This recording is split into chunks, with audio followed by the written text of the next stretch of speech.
هاي يا جماعة، عاملين ايه؟ للي ما يعرفنيش، انا حبيبة عندي 22 سنة وبعمل كونتنت عن السفر والفن، وفي نفس الوقت ان انا بجرب حاجات جديدة. زي ما شفتوا في العنوان، النهاردة هكون بتكلم عن ازاي ننظم our life او نستعد ازاي للسنة الجديدة، وده بخطوات عملية وخطوات انا شخصيا جربتها. فخليني كده ابدأ معاكم. اول حاجة بالمناسبة، فكرة ان احنا نلتزم على حاجة او ان احنا نحقق اهدافنا او ان احنا ننظم حياتنا، دي حاجة مش سهلة ابدا ومش عايزة فكرة السوشيال ميديا وفكرة انه كله خلاص بقى بيبان ان هو ناجح on social media، محدش بيبين فشل، وده معناه انه فكرة ان النجاح او فكرة انه حد ينظم حياته بشكل اخص دي حاجة سهلة. لا، دي مش حاجة سهلة، هي بس محتاجة بوينتس معينة ان احنا نمشي عليها والموضوع بعد كده هيكون بالنسبة لنا سهل. خليني اقول لكم حاجة يا جماعة. قبل بداية السنة الجديدة انا محتاجة منكم حرفيا حرفيا، مش محتاجة منكم اي حاجة غير نوت بوك بس خلاص. طيب هتقولوا لي يا حبيبة، يعني هي النوت بوك هي اللي هتحل كل حاجة؟ يا جماعة، هي دي اللي هتحل كل حاجة. فعايزاكم تجيبوا اي نوت بوك عندكم وقلم، والموضوع مش كليشيه اللي هو هقول لكم تجيبوا نوت بوك وتكتبوا اهدافكم وخلاص كده. لا، اول حاجة يا جماعة علشان نعرف نطور من اي شيء ان احنا محتاجين نيفالويت او نرفلكت اون حياتنا. بمعنى ايه لازم نيفالويت؟ طيب نيفالويت ايه يا حبيبة؟ يعني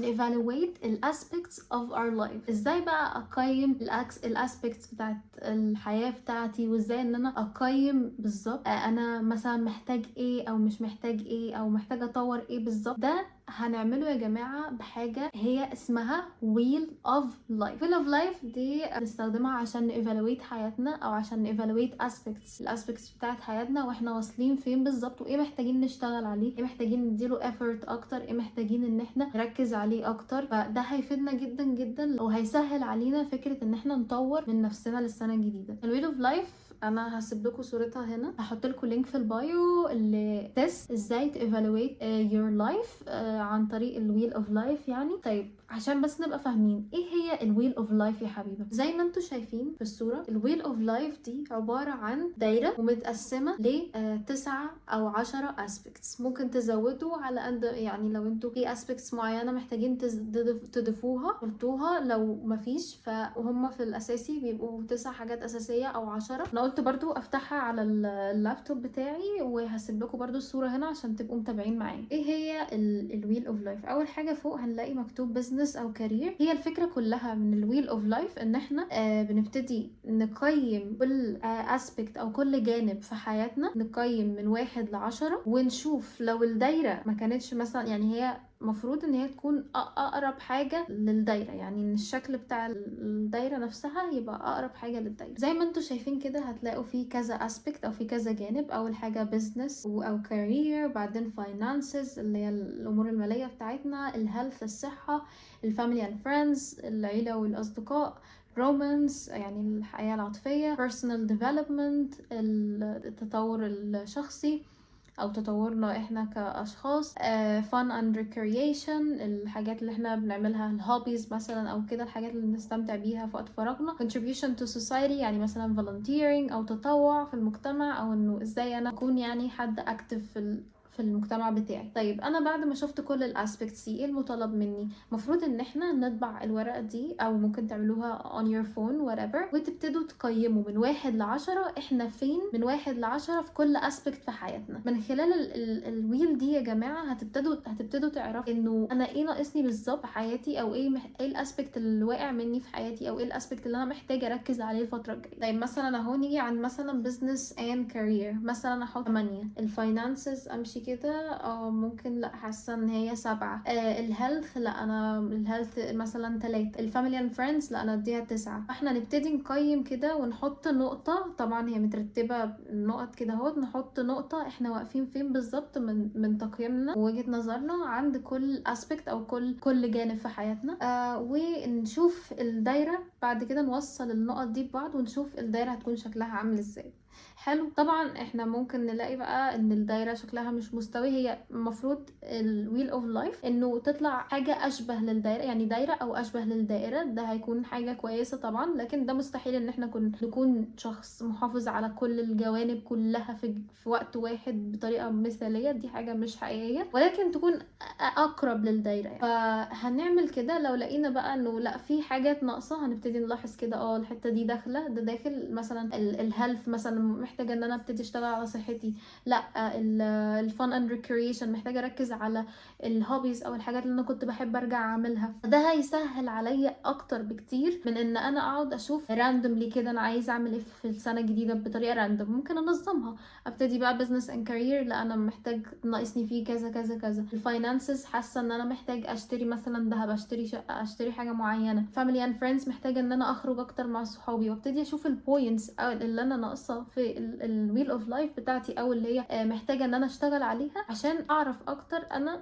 محتاج ايه من السنه الجديده، او محتاج ايه ارتبه واديله الاولويه في السنه الجديده. طيب بعد ما انت هتخلص evaluation وخلاص انا قيمت وعرفت ايه النقط اللي ناقصاني وعرفت ايه بالظبط محتاج ابدا اشتغل عليه، ده اهم حاجه. اول بوينت evaluation. تاني واهم حاجه يا جماعه هي اني make time. making time كتير قوي. لو عايز تعمل اي حاجه في حياتك هتلاقي انه ما انا ما عنديش وقت. الموضوع بسيط جدا، انا ما عنديش وقت وانت ما عندكش وقت وكلنا ما عندناش وقت، بس الفكره كلها ان احنا نعمل وقت. يعني ايه نعمل وقت؟ مثلا انا عايزاكم تجيبوا يا جماعه النوت بوك دي وهنجيب قلم، وكل اللي هنعمله ان احنا هنكتب النوت بوك دي ايه الاهداف او ايه الحاجات اللي انا محتاج اعمل لها وقت. مثلا احنا عملنا ايفالويشن ولقينا والله البوينتس اللي ناقصه عندي هي الفاميلي اند فريندز والهيلث. ابتدي ان انا اعمل بوينتس ازاي انا هعمل وقت للحاجات دي. مثلا انا اجازتي يوم كذا، ففي اليوم ده انا هخصص ساعتين هخرج فيها مع صحابي دول او هخرج فيها مع عيلتي، وفي الساعتين اللي بعد كده او لما مثلا ارجع البيت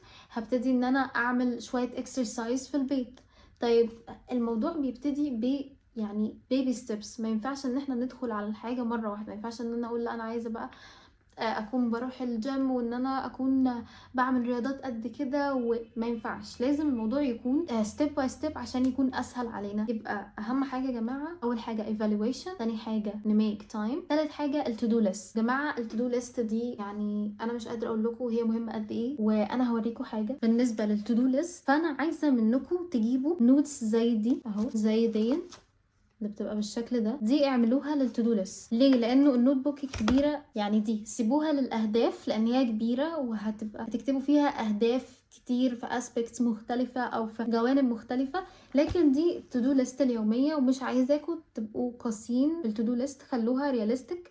لان انتوا طول ما انتوا مش مخلينها رياليستيك مش هتعملوا حاجه، وبالتالي هتحسوا باحباط. التو دو ليست بتمشي ازاي او انا بمشيها ازاي لان هي ملهاش طبعا ستامب معينه. اول حاجه عايزاكم تحاولوا تحطوا جزء ولو بسيط من كل اسبكت في الويل اوف لايف. يعني انا كحبيبه بحط اسبكت من الدين، هي ان انا اقول الاذكار واقرا سوره الواقعه، وفي نفس الوقت جزء الفاينانسز او الحاجه الورك لايف بشتغل طبعا. بعدين جزء الحاجه اللي انا بحب اعملها زي السينجينج او التلوين، وفي نفس الوقت بقوم حاطه جزء للكونتنت، ودي برضو ممكن ندرجها تحت الريكريشن او انه ممكن حاجه انا بحب اعملها. وفي نفس الوقت بحط جزء لحاجه انا محتاجه اطورها في نفسي، زي مثلا سكيل معينه. ممكن اتفرج النهارده على فيديو مثلا عن سكيل انا بتعلمها او عايزه اتعلمها. واخيرا حاجه سيلف ديفلوبمنت، ممكن بقى مثلا والله فيديو يكون دقيقتين حرفيا يفتح دماغكم لافكار جديده. ممكن يكون بودكاست بس ما نسمعهوش كله، نسمع منه. وحددوا يا جماعه في التو دو ليست بتاعتكم، حددوا انا هسمع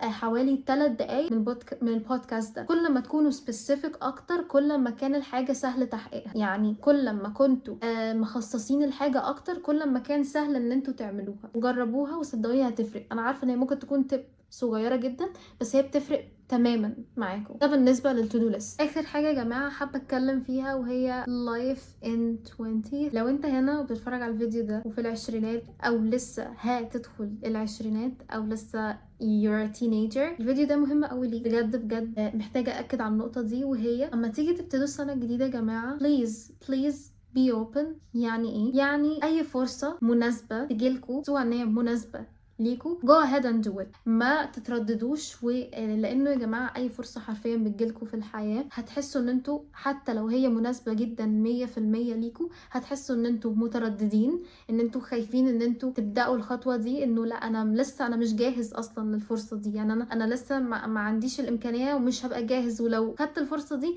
هعملها بشكل مش كويس. لا مش حقيقي جماعة، عمركم ما هتكونوا جاهزين. you'll never be ready.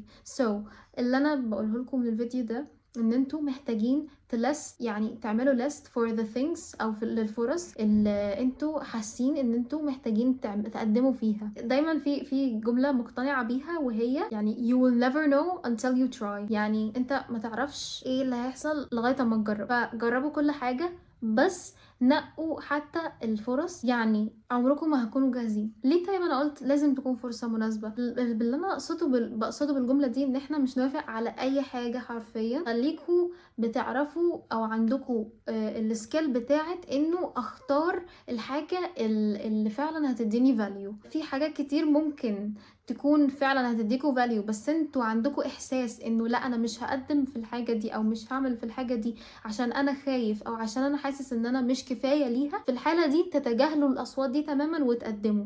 لكن لو عندكوا احساس وفي صوت بيقول لكم انه الفرصة دي او الحاجة دي مش هتقدم لكم اي فاليو، وان احنا بس هناخدها علشان خايف او عندي fear of missing out ان انا افوت الفرصة دي، فلا. لكن لو خايفين عامة علشان الفرصة دي او التجربة دي ممكن ما كنش قدها، او انا خايف او انا مش متحمس مثلا، اوعوا قدموا على الفرصة دي وجو فور it. طيب انا دايما مقتنعة الجملة دي life changing. make a decision and you will figure it out when you get there. يعني انا كحبيبة يا جماعة اول منحة قدمت عليها انا بجد ما كنتش عايزة اخد القرار بتاع التقديم حتى، لانه انا حاسة ان انا مش عارفة هعمل ايه طيب اما اتقبل، او مش عارفة، وحاسة ان انا I'm not qualified enough to apply for this opportunity. بس انا لقيت لما قدمت لا الموضوع مختلف. you just decide. once you decide you'll figure it out there. يعني انت مش دايما عمرك ما هتكون جاهز actually لاي فرصة بتقدم عليها، لاي شغل، لاي درس، لاي حاجة في الحياة. انت عمرك ما هتحس ان انت جاهز 100%. بس كده، ده اهم حاجة ودي اهم البوينتس. عايزاكوا بعد الفيديو ده تجيبوا نوت بوك زي دي وتكتبوا فيها اهدافكم، وتجيبوا نوت بوكس صغيرة كده وتعملوا فيها التو دو ليست. واهم حاجة اطبعوا الويل اوف لايف وابتدوا قيموا انتوا ايه الاسبيكتس اللي انتوا محتاجين تشتغلوا عليها الفترة دي قبل السنة الجديدة.